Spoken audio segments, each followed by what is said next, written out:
Bibig sa taglay niyang kulit, tsak ika'y mapapaibig. Ang bibi mo at ang bibi ko. Love you, pare.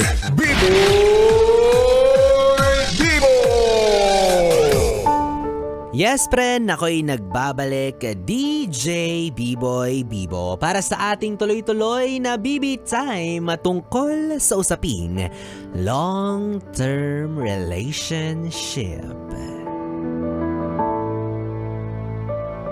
Para po sa mga yes friend natin na hindi pa nakakaranas ang magkaroon ng mahabang relasyon, matulog na po kayo. Hindi kayo makaka-relate dito. Ang yabang ni B-Boy. Kala mo naman talaga marami nang nakajowang mahaba ang pinagdaan at pinagsamahan. O sige na nga, sige na, lahat kayo makinig, lahat kayo involved dito. Kasi malay nyo naman, di ba, makakuha rin kayo ng idea, makakuha rin kayo ng lesson kung paano nga ba ma-elongate ang relationship. Wow! Akala mo naman talaga expert siya. Alam ko rin naman na ikaw, hangad mo ang magkaroon ng panghabang buhay na relasyon. Diba? Mas better term kumpara sa long-term relationship. Kasi pag sinabi mong long-term relationship, parang mahaba siya, pero may hangganan. Unlike pag sinabi mong panghabang buhay, hanggang mamatay. Diba? Kayong dalawa na talaga hanggang sa hukay. Sana all! Sus, paganyan-ganyan ka lang din naman, pero alam ko naman na mas maikli pa sa sinturon yung pasensya mo. Kaya hindi ka magkaroon ng mahabang relasyon. Pero kidding aside, alam mo, Bibi, wala rin naman talaga yan sa hinaba-haba ng pinagsamahan ninyo. Minsan, nasa kung papaano mo siya itinrato. Kung paano mo pinangalagaan ang relasyon ninyo. Kung paano ka nagbigay ng taus-pusong respeto sa partner mo. Kasi yung iba dyan, nagtagal nga, umabot ng 1, 2, 3, 5 taon. Kasi nung una super okay pa. Green flag lahat, wala kang makikitang problema. Pero nung nagtagal, wala na. Doon lumabas ang tunay na kulay. Kaya hindi mo rin talaga masasabi na wow, 10 years na sila. Hindi minsan nakaka-amaze yun kasi may mga kakilala tayo na 10 years na silang nagtitiis sa isa't isa. Ayaw na lang maghiwalay kasi natatakot na mapahiya sila sa mga kakilala, di ba? Kumbaga, kahit gaano pa kayo katagal, mababaliwala ang lahat kapag meron kang hindi magandang inasal. Gets mo? Yun lang naman ang punto ng usapan natin ngayong gabi, di ba? If you want to have a long relationship, you have to learn how to take care of it. Bigyan mo ng magandang trato, maayos na pakikitungo yung partner mo. Hindi ko alam yung mga eksaktong sikreto kasi malamang sa malamang magkakaiba tayo. Diba? Kung paano natin i-handle ang relationship at kung paano yung mga techniques natin sa pagpapatagal nito. But again, one thing is what we want. Sa isang bagay tayo nagkakasundo. Gusto natin na kapag nagkaroon tayo ng relasyon, panghabang buhay na yon. Hindi lang basta pang long term. Hindi lang basta humaba yung pinagsamahan. Kasi aanhin mo nga naman yung mahabang panahon na magkasama at magkakilala or magjowa kayo rather, pero wala namang kwenta or saysay yung relasyon na pinagsamahan ninyo. Kaya mas mainam pa yung mga bago pa lang magkakilala, buwan pa lang or ilang taon pa lang, pero malalim na yung samahan nila, 'di ba? Compared to those who are in a relationship na umabot na ng taon, as in taon. Pero wala namang progress. Wala namang growth. So bottom line, kapag magmamahal tayo, kapag magkukomit tayo, let's give our all. Let's do our best. Wag one step forward. Let's always hope na yung pagmamahal na nararamdaman natin, ito yung makakapag-transform sa atin into someone na, alam mo yun, mas maganda yung pananaw pagdating sa pagmamahal. Maganda yung perspektibo pagdating sa pakikipagrelasyon. Maganda yung tinatanaw sa hinaharap. Kung ano yung magiging future kasama yung partner niya. Dapat ganun. Hindi na lang yung gusto ko tall, dark, handsome. Gusto ko chinita. Diba? Wag na.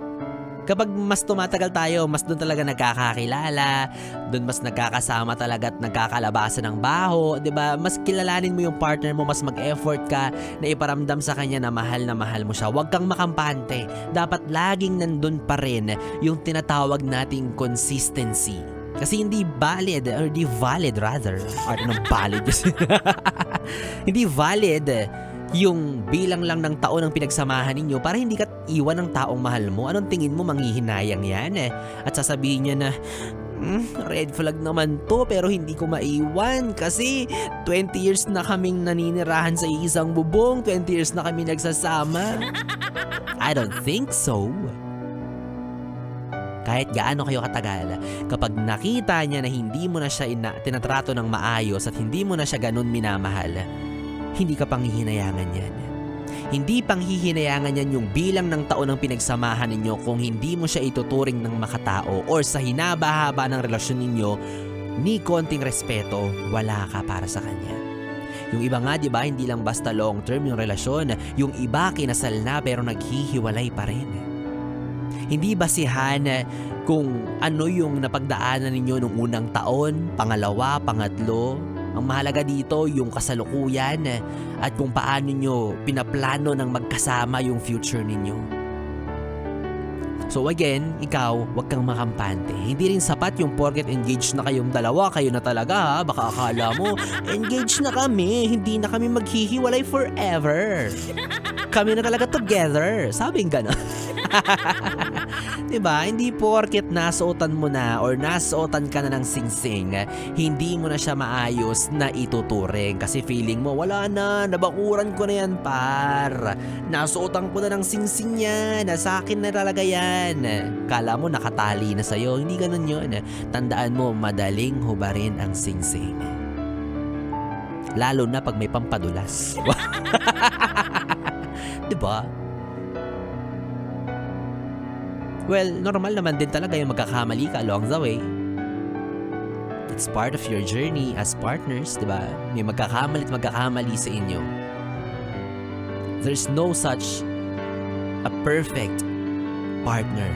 Pero ang mahalaga dito is kung paano ka mag-a-adjust sa sarili mo at para sa partner mo para mas magtagal kayo.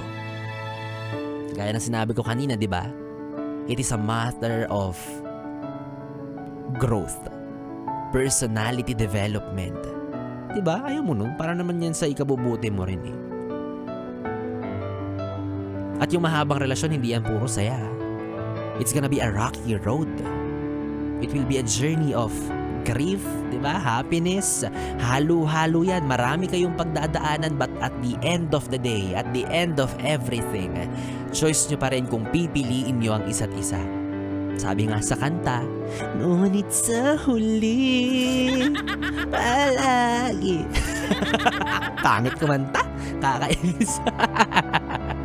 Ay nako, basta kung ako ang magiging jowa mo, ayokong kumapit sa'yo. Gusto ko, ikaw ang kakapit sa akin kasi alam kong kahit anong mangyari, hindi mo ko bibitawan. Tama? Mali. Ay nako, tsaka ikaw yes friend, alam mo, wag mong hilingin na sana magtagal kayo. Dapat mas gustuhin mo na siya na talaga habang buhay ang makakasama mo. Ganon, wag mong pinapakilala yan sa mga kaibigan at pamilya mo bilang pa, mga par, mga Mars, syota ako nga pala. Pag ako ginanyan mo, ay nako, and tapos ang relasyon. Syota. Ang tingin ko sa'yo, mapapangasawa na kita tapos turing mo sa akin, syota, short time. Lugi. Basta ako ang masisiguro ko lang sa'yo pang long term ako. Kasama kita hanggang sa pagtanda mo, ako pa mismo ang maghahatid sa'yo sa purgatorio. Ganun kalalim ang pagmamahal ko sa'yo. Ako pa mismo ang magbababad ng pustiso mo sa baso hanggang sa pagtanda mo. Ganon, di ba? Loyalty award goes to B-Boy Bibo. And speaking of babad, naku, salamat naman po sa mga yes pre natin. Hanggang sa mga oras na ito ay nakababad pa rin sa programa ko, no? Hanggang sa mga oras na ito ay, di ba, nakikinig pa rin sa boses ni B-Boy Bibo. Alam ko naman na meron ka pang hinihintay bukod sa sasabihin ko. Di ba? Alam ko naman na nakatutok ka dahil may hinihintay kang premyo. Yan. Nyari ka pa kahit na antok ka na, hindi mo pa magawang ipikit ng todo yung mga mata mo kasi kala mo ikaw yung mananalo ng 500 pesos. Di eto na, alamin na natin yan. Ito na ang mahalagang anunsyo kung sino nga ba ang mananalo sa gabing ito para sa ating ACS! ACS! ACS! Sana naman sa gagawin kong ito ay mapahaba ang relasyon ko sa'yo. Yes, di ba? Binigyan lang ng 500. Ikaw na ang laging pinakikinggan. Ganon dapat, di ba? Yes, friend, ito na ang mahalagang anunsyo kung sino nga ba ang mananalo ng 500 pesos para sa programa ni B-Boy Bibo. Kanina nga po, ang hinahanap ko ay picture ng kumot. At maraming mga yes friend tayo ang nag-send ng kani-kanilang mga kumot. Iba-iba ang kulay, iba-iba ang design. Talaga nga namang nakakamiss ang kama. Sana all nakahiga na. Tapos may katabi pang asawa. So, wag na nating patagalin pa. Congratulations, may nanalo na. Eto na, sa'yo na ang 500 pesos. Rose Ann Peñalosa! Congratulations! Grabe naman. At yung kumot na sinend niya mukha ni Pikachu! Parang hindi si Pikachu, parang lolang naghihingalo. Oo. Oy, ikaw Mary Ann, Rose Ann pala. Mali pa yung pangalan. Rose Ann Alcala Peñalosa, kung naririnig mo to, ang kailangan mo naman gawin ay mag-send ng iyong valid ID and of course, ng iyong e-wallet number para tuluyan mo nang makuha ang iyong tumataginting na 500 pesos. At ikaw naman, yes friend, kung hindi ka pinalad sa gabing ito or sa araw na ito or never ka pang nanalo, ituloy-tuloy mo lang ang pakikinig at pakikitutok sa 101.1 Yes FM at syempre ang pagtangkilik sa mga produkto ng ACS Manufacturing Corporation. At malay mo, ikaw na ang susunod na mananalo para sa ating ACS!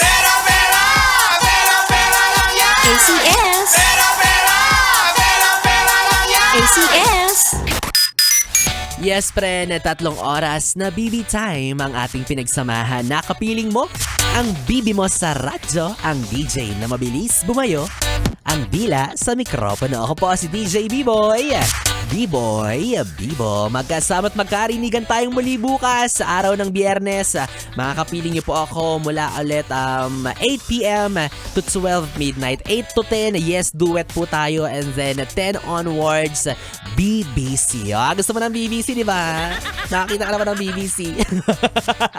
Meaning ng B-Boy Bibo Confessions. Ikaw talaga. Siya, yes, friend. Tuloy-tuloy na ang ating tugtugan kasama ang susunod na kanta by Ding Dong Avansado. Ang awiting pinamagatang Walang Kapalit. Sana all.